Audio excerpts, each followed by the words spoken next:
Je suis plus petit que Étienne. Alors je voudrais juste demander qu'est-ce qui est au commencement de notre vie? Qu'est-ce qui est au commencement de notre année? Qu'est-ce qui est au commencement de notre journée? C'est une question très importante de savoir ce qui est à l'origine, parce que la Bible commence comme ça, au commencement, n'est-ce pas? Il y a 2 livres de la Bible qui commencent par au commencement, et vous devez savoir lesquels 2. Le premier, on le devine, Genèse, et ensuite Jean, l'évangile de Jean. Au commencement était la parole. Et j'aimerais savoir juste si on va lire ce passage de Jean, le début de l'évangile de Jean. Mais j'aimerais savoir si on peut dire chacun, si on peut témoigner, au commencement de ma vie, au commencement de mon année était la parole. Est-ce qu'on a reçu une parole la parole de Jésus, pas une parole, mais la parole de Jésus dans nos vies? Parce que le problème du commencement, c'est le problème crucial. Les scientifiques ont une théorie concernant l'univers, concernant ce qui se vit autour de nous, concernant tous les mécanismes qui existent, y compris le mécanisme qui gère notre cerveau, qui gère notre système digestif, système cardiaque, les galaxies, etc. Ils ont des théories extraordinaires. Mais ils ont un problème avec le commencement. Ils ont un problème réel. Le CNRS a écrit officiellement que le commencement, le point zéro, sera un mystère pour toujours. La science ne peut pas accéder au point zéro. Après, c'est plus un problème. Alors ils essayent de dire on peut aller à 1 milliardième de seconde après le point zéro. Alors vous expliquez ça dans une démonstration de maths. Vous dites au prof de maths, écoutez, je ne peux pas passer de là à là, mais il y a un mystère, et puis on arrive là, à l'étape suivante. Qu'est-ce qu'il va vous dire? Retournez à votre place, 0. Si on ne peut pas expliquer l'origine, si on ne peut rien dire sur le commencement, on se tait. Le reste n'a aucun pouvoir, n'a aucune cohérence, parce que tout est fondé sur le commencement.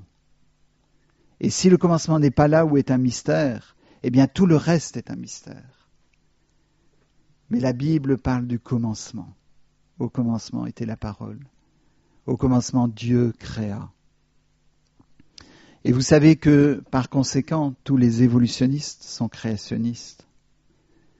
Parce que la matière a été tirée du néant. Ils sont obligés de dire qu'il y a eu un commencement. Donc la matière a été tirée du néant. Et créer, ça veut dire tirer du néant. Donc ils sont créationnistes. Alors on dit que c'est interdit de parler de la création dans les écoles parce que c'est de l'obscurantisme. Mais la Bible dit que Dieu créa le ciel et la terre, bien sûr, mais il a dit que la lumière soit. Et c'est la lumière qui s'éclaire sur le commencement. C'est Dieu qui est à l'origine. Et je voudrais vraiment savoir si la parole de Dieu qui est Jésus-Christ, parce que celui qui a créé l'univers, c'est Jésus. Vous vous rendez compte, c'est Jésus. Il est appelé notre frère. Nous sommes co-héritiers de Christ. L'héritage qui revient à Jésus, il nous le donne aussi. Vous êtes co-héritiers du Créateur de l'univers. Et vous dites, ouais, mais je ne suis pas d'une famille connue, j'ai pas réussi dans la vie, j'ai pas réussi grand-chose dans la vie. Mais vous vous rendez compte qui est votre frère, vous vous rendez compte qui est votre père. Et vous vous rendez compte du commencement de votre vie. Si vous êtes avec Christ, il y a eu une nouvelle création qui s'est opérée. Il y a eu quelque chose qui s'est opéré un jour où la parole de Dieu a pénétré dans vos cœurs. Et votre vie spirituelle ne doit pas être un processus évolutif. C'est pas une évolution, n'est-ce pas, qui est façonnée par les circonstances de l'environnement avec la sélection naturelle. Votre vie, elle est fondée sur Christ, si vous êtes vraiment des nouveaux. Et il y a eu la parole de Dieu, et c'est cette parole qui dirige votre vie et qui conduit votre vie. C'est merveilleux quand on peut dire ça. On a été touchés, enfin moi-même, je sais que mes frères aussi ont été touchés, en entendant les deux personnes qui sont candidates au baptême, d'entendre le témoignage. On n'avait pas besoin de l'entendre, parce que ça se voit, mais on entend. Et en entendant, on voit l'œuvre de Dieu, on voit l'œuvre du Saint-Esprit, on voit la parole, qui a fondé un commencement, qui a dit que cette personne devienne une nouvelle création. Et quelque chose s'est passé, quelque chose s'est produit de miraculeux. Et c'est pas un mystère, c'est Jésus-Christ qui est à l'origine, c'est Jésus-Christ. Mais si vous regardez l'évangile de Jean qui commence par « Au commencement était la parole, et la parole était avec Dieu, et la parole était Dieu ». Bien sûr que la parole était Dieu.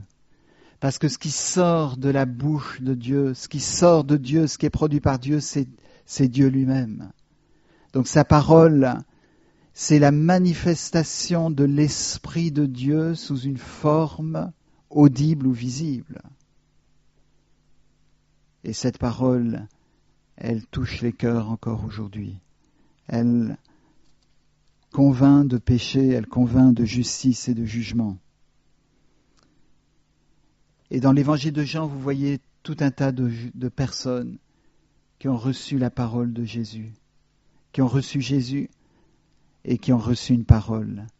Et cette parole a été gravée dans leur cœur, dans leur vie et dans leur corps aussi, pas seulement dans leur mémoire, mais dans leur corps, parce que leur corps témoignait de cela. Leur comportement témoignait de cela. Si vous n'avez pas eu de changement dans votre vie, alors il n'y a pas eu de conversion, il n'y a pas eu de nouvelle naissance. Vous allez dire, mais si on a été bien élevé, s'est bien comporté, eh bien il y a nécessité quand même qu'il y ait une transformation réelle. Vous savez, moi-même je suis fils de pasteur. Comme disait un fils de pasteur que j'ai entendu, il a dit « Je suis né entre deux pages du Nouveau Testament ». Pas littéralement, mais presque. On m'a lu l'Évangile, on m'a lu la parole de Dieu avant que je puisse comprendre ce que ça voulait dire. Mais à partir de l'âge de 9 ans, j'ai eu la conscience du péché et la conscience terrible de l'enfer. Et je savais que j'étais destiné à l'enfer. Quelqu'un qui vient plus à l'église ici a dit, c'est pas possible qu'un enfant ait la conscience du péché. Bien, je peux vous dire que j'avais la conscience du péché. J'avais besoin de Jésus-Christ dans ma vie, comme on a tous besoin de Jésus-Christ. J'avais besoin du salut et j'aspirais à ce salut, mais je voulais qu'il se fasse en secret. Je voulais pas que ce soit fait en public. Je voulais qu'après quelques années, les gens disent, tiens, il doit être chrétien. Et je disais, oui, ça s'est passé il y a longtemps, ça. Parce que j'étais gêné. Alors, le Seigneur a mis le point sur cette chose dans ma vie. Et il m'a dit, tu veux pas, alors je vais te demander de le faire. Il n'est pas comme ça systématiquement. Il ne faut pas dire que, voilà, parce qu'on n'a pas envie de quelque chose, le Seigneur va nous dire, fais-le. Mais c'était le point qu'il fallait toucher dans ma vie. Parce qu'il y avait de l'orgueil qui résistait. Et le Seigneur m'a dit, eh bien, tu dois manifester publiquement que tu veux suivre le Seigneur Jésus et que tu donnes ta vie à Jésus. Le Seigneur a ôté la culpabilité du péché le jour où j'ai répondu à ce qu'il me demandait de faire. Le fardeau du péché est tombé. Le fardeau de mes épaules est tombé. À 13 ans et demi, j'avais un lourd fardeau sur les épaules. Je ne pouvais plus supporter de vivre déjà à 13 ans et demi avec le lourd fardeau de culpabilité. Mais Jésus libère. Quand il prononce cette parole, il libère. Parce que sa parole est créatrice. Parce que sa parole crée les choses qu'elle prononce. Si vous regardez dans l'évangile de Jean, il dit quelque chose aux personnes et le miracle s'accomplit. La loi, quand elle dit quelque chose, mais il n'y a pas de miracle qui s'accomplit. Elle dit, tu ne dois pas faire cela, ou tu dois faire cela, mais je n'arrive pas, Seigneur. Et quelquefois, on dit à des alcooliques, il faut que tu arrêtes de boire. Voilà une parole qui est prononcée, mais ce n'est pas une parole créatrice. Ce n'est pas la parole de Dieu. Dire à un alcoolique, il faut que tu arrêtes de boire, ce n'est pas la parole de Dieu. La parole de Dieu, ce sera une parole qui libère et qui dira, il faut que tu arrêtes de boire, mais qui libérera avant de le dire. Combien on a culpabilisé des gens, davantage, parce qu'on a énoncé la loi, au lieu d'énoncer la parole de Dieu, au lieu d'avoir le souffle de Dieu qui délivre, qui libère. Parce que dans nos vies, dans ma vie, il y a toujours un défaut de laisser la parole de Dieu agir. Il y a toujours un manquement. Mais quand la parole de Dieu se manifeste, réellement, dans les réunions, eh bien les gens, sans s'en rendre compte, sont délivrés. Ils se rendent compte après quelque temps. Ils disent, mais j'ai l'impression que je n'ai plus envie de boire, j'ai plus envie de me droguer, j'ai plus envie de faire ce que j'avais toujours envie de faire, ce que je ne pouvais pas résister, ce qui me posait un problème, je ne pouvais pas résister à faire ces choses-là. Eh bien, j'ai reçu la parole du Seigneur. Au commencement, il y avait cette parole du Seigneur qui a créé. Croyez-vous que la Samaritaine, dans Jean chapitre 4, n'a pas entendu la parole de Dieu? C'était peut-être pas une parole qu'elle pouvait mémoriser en disant, elle a dit, il m'a dit ceci, il m'a dit ce que j'ai fait. Mais c'est peut-être pas les mots exacts dont elle va se souvenir, mais c'est cette parole qui a transformé sa vie. C'est ça la parole de Dieu qui commence quelque chose dans nos vies, qui fonde quelque chose dans nos vies et qui nous permet de construire, qui nous permet de grandir sur cette parole. Et c'est merveilleux, n'est-ce pas? En Jean chapitre 5, vous avez le paralytique. Prends ton lit et marche. Une parole tout à fait différente. S'il avait dit à la Samaritaine, prends ton lit et marche, elle aurait dit quoi? C'est pas adapté. Et vous avez des chrétiens qui disent, ils vont prier pour une personne, ils vont dire, il faut que tu prononces cette phrase-là, et tu seras délivré. Et la foi, mais prononce ça. Ils vont voir la Samaritaine, ils vont lui dire, prends ton lit et marche, au lieu de lui dire ce qui devait être dit à son cœur. Que ce matin, l'Esprit de Dieu nous parle, qui dise à notre cœur exactement ce qui doit être dit. Et que la parole créatrice de Dieu, à l'origine de l'univers, soit à l'origine d'une nouvelle création dans nos vies. C'est pas dit que si quelqu'un est en Christ, il est une nouvelle créature. C'est ainsi que Louis II l'a traduit, mais c'est si quelqu'un est en Christ, il est une nouvelle création. Et ça paraît difficile à comprendre, mais en fait, c'est parce que ce qui s'est passé à la création de l'univers, c'est ce qui se passe à la création de nos vies spirituelles. Quand Dieu établit quelque chose, il établit un miracle extraordinaire qui va durer dans le temps et qui va fonctionner, qui va générer des mécanismes extraordinaires spirituels qui vont fonctionner. Dans Jean chapitre 6, vous savez ce qu'il y a la multiplication des pains, n'est-ce pas?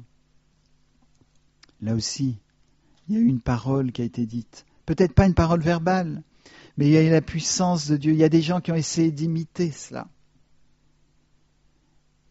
Il y a des gens qui ont essayé de faire la même chose. Mais ce n'était pas du tout la parole créatrice de Dieu.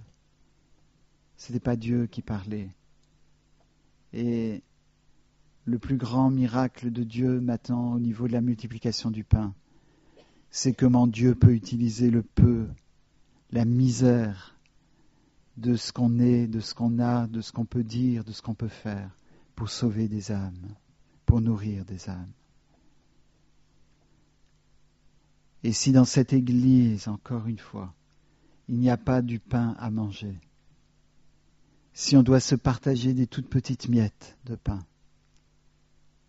si on doit se partager juste un petit bout de poisson et dire voilà, il faut qu'il y en ait pour tout le monde, alors c'est que Jésus n'est pas là, parce que Jésus multiplie, parce que Jésus donne en sorte que chacun ait à manger. Bien sûr, il y en a peut-être qui ont dit, on ne le sait pas, mais dans la foule, qui ont dit non, moi je ne vais pas prendre cela, ça ne me convient pas.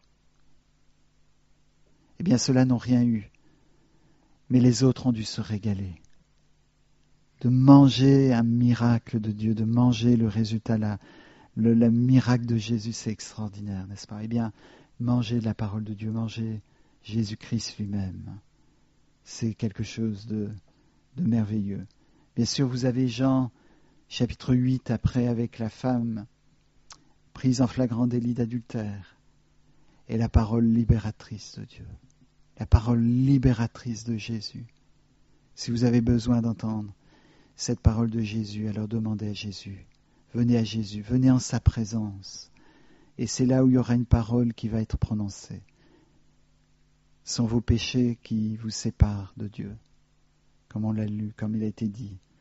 C'est pas lui qui se sépare de vous, c'est pas lui qui se tient éloigné de vous. Ce sont notre réticence, notre manque de s'approcher de Dieu. Alors, de ce début d'année, on peut s'approcher du Seigneur et lui dire « Seigneur, parle à mon cœur ». J'avais choisi un chant qui dit « Parle à mon cœur, Seigneur ». Mais quand j'ai vu pour que tes louanges s'élèvent, je me suis dit « C'était pas trop bien chanté ce matin, donc je ne veux pas imposer quelque chose encore de nouveau. Mais parle à mon cœur, Seigneur ». Quelle belle prière, quelle prière simple, celle de Samuel, le prophète quand il était enfant. Parle, Seigneur, ton serviteur écoute. Est-ce que vous êtes prêts à dire, Seigneur, parle à mon cœur? Il y a des choses qui ne vont pas dans ma vie. Et Seigneur, donne la parole. Et quand Dieu parle, il change les choses. Ce n'est pas juste une parole qu'on reçoit, qui est une instruction, ça peut l'être, mais dans la plupart des cas, il y a quelque chose qui est fondé, qui délivre. Pour la femme adultère, il a dit, moi non plus, je ne te condamne pas. Mais il a dit aussi, va, ne pêche plus. Parce que Jésus n'accuse pas. L'accusateur, c'est le diable. Mais la loi nous condamne. Il n'y a pas d'espoir. Il n'y a pas d'espoir du tout pour l'humanité qui se détourne de Dieu. Le message de l'enfer n'est plus enseigné dans la plupart des églises évangéliques, parce qu'il ne faut pas heurter. Mais le jour de Noël, à la maison, Sophie avait prévu dans le programme que je dise un petit quelque chose sur Noël. Alors j'ai choisi dans l'Apocalypse où il est question de ceux qui seront jetés dans le feu éternel. J'ai parlé du second retour de Jésus, la seconde venue de Jésus. Et malheureusement, je n'ai pas le droit de dire ça peut-être, mais le message de l'enfer est une réalité. Et on ne peut pas l'ignorer. Il n'y a pas d'autre chemin de salut que celui de Jésus. Il n'y a pas d'autre vérité que Jésus, parce qu'il est la vérité, parce que c'est lui qui est à l'origine, qui est au commencement. C'est lui qui fonde les choses dans nos vies, les choses spirituelles, et c'est lui qui nous sauve de l'enfer. Et si nos vies ne sont pas en règle avec Dieu, nous savons où nous allons.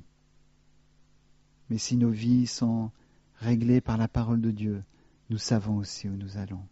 Je savais que j'allais à l'enfer, jusqu'au jour où Jésus a prononcé une parole que je n'ai pas entendue. Mais il a prononcé une parole dans ma vie qui a fait que le fardeau du péché est tombé. Et que je savais que j'avais la vie éternelle. Je savais que j'avais le ciel et plus l'enfer. Ça, c'est le commencement. Au commencement était la parole, au commencement, Dieu créa, Dieu a tiré du néant. Et le fait de tirer du néant, c'est quelque chose de miraculeux. C'est pour ça qu'il y a le problème de l'instant zéro. C'est pour ça que la science qui commence à devenir honnête commence à dire on peut expliquer seulement un petit peu après l'instant zéro, mais pas l'instant zéro. Désolé. Alors ils vous font croire, c'est déjà pas mal, hein. On peut vous expliquer tout le reste. Expliquer, c'est une théorie, bien sûr. C'est un modèle. Mais on ne peut pas vous expliquer le fondement. Eh bien, les chrétiens sont souvent comme ça. Ils n'ont pas la certitude qu'il y a eu un fondement dans leur vie. Ils se disent chrétiens ou ils s'affichent comme chrétiens, mais il y a un manque dans le fondement de leur vie. Ils ne sont pas sûrs que ce soit Jésus-Christ. Donc ils parlent d'évolution. Ils parlent d'un modèle évolutif. Et le principe de l'évolution, de la théorie de l'évolution, est basé sur deux mécanismes, sur deux principes. C'est la sélection naturelle et le temps. Il faut beaucoup de temps pour que la sélection naturelle fasse son effet. Alors la sélection naturelle, c'est tout à fait une loi évidente, merveilleusement créée par Dieu. Oui, dans la nature, les plantes qui sont faibles vont mourir plus vite que celles qui sont fortes. Oui, les animaux qui sont fragiles seront sélectionnés pour la mort et les plus forts résisteront. Mais dans la vie chrétienne, ce n'est pas comme ça. La vie chrétienne, l'évolution de la vie chrétienne, c'est pas le temps qui va sélectionner ce qui est bon, ce qui est mauvais. Si vous êtes chrétien aujourd'hui ou vous avez la foi en Dieu et vous attendez que le temps passe en disant je serai meilleur dans quelques années, eh bien vous aurez une déception dans quelques années. On vous dira il faut quelques millions d'années. Là, je ne peux pas vous dire, mais je sais qu'en tout cas, si vous vous laissez aller pendant quelques temps, eh bien vous allez vous dégrader. C'est la même chose si vous ne vous lavez pas. Et ça, il y en a qui ont essayé. Après quelques jours, ça devient terrible. Donc si on laisse la sélection naturelle se produire pour enlever ce qui est mauvais dans notre vie, pour enlever ce qui devrait être enlevé, et on dit voilà, ça va se faire, il faut le temps. Vous savez, il y a des chrétiens qui ont un problème de pardon. Et ils le laissent traîner. Et dans son infinie bonté, le Seigneur laisse ce problème sans juger la personne du tout pour ce problème de pardon.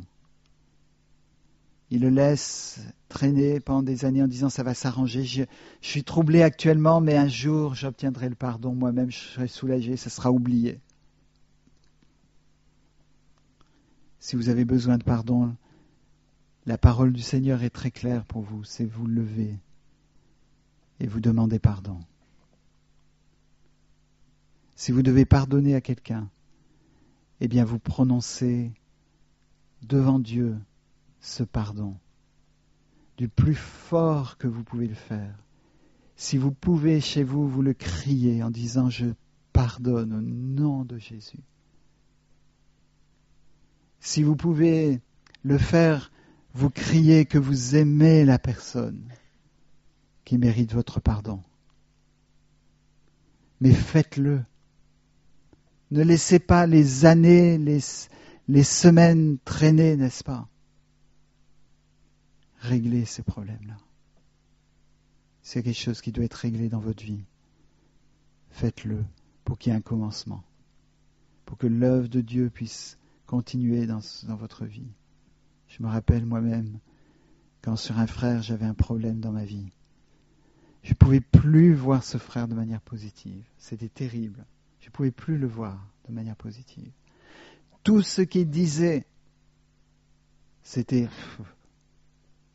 critiquable, voire détestable. Si on m'avait dit, mais pourquoi? J'aurais pu expliquer.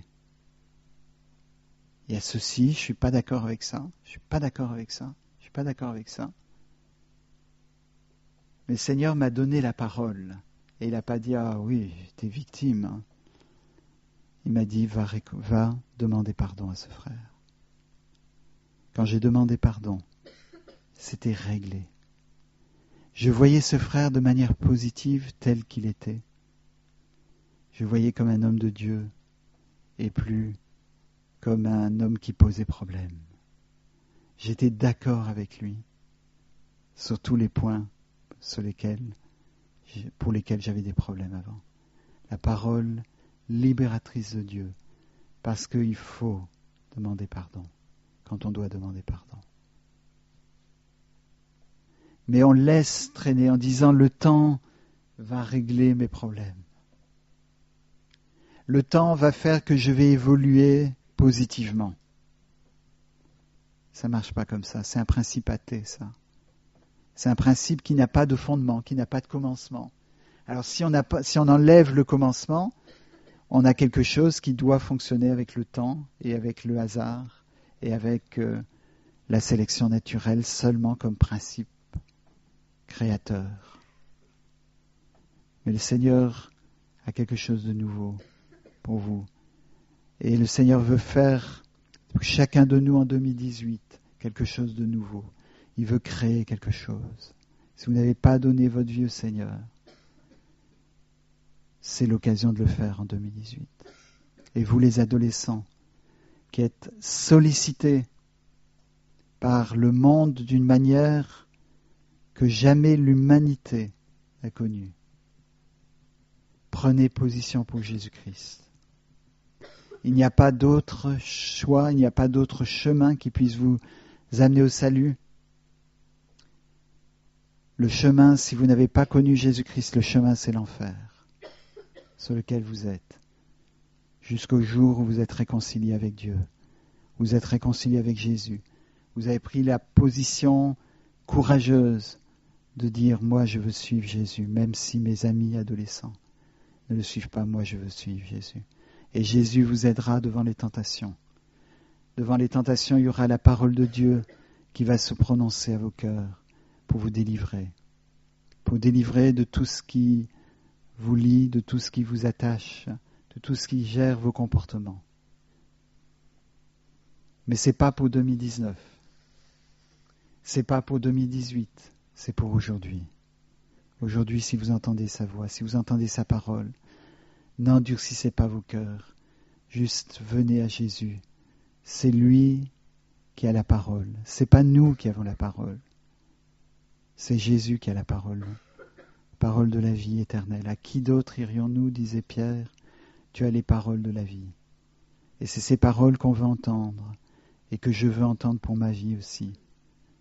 Et que le Seigneur nous conduise pour qu'on soit dirigé par sa parole et pas par d'autres mécanismes. Et que fin 2018, quand on vient ici au culte un dimanche matin, le dernier dimanche de 2018, le Seigneur a fait tellement de miracles qu'on voit des nouveaux visages de gens qui sont venus au Seigneur par l'Esprit de Dieu, juste parce que voilà, on a cru que le Seigneur allait agir et il commence à agir. Eh bien, le Seigneur va commencer à agir seulement quand on lui laisse la place, qu'on laisse la place à sa parole, qu'il n'y ait aucun obstacle dans l'Église à sa parole. Amen.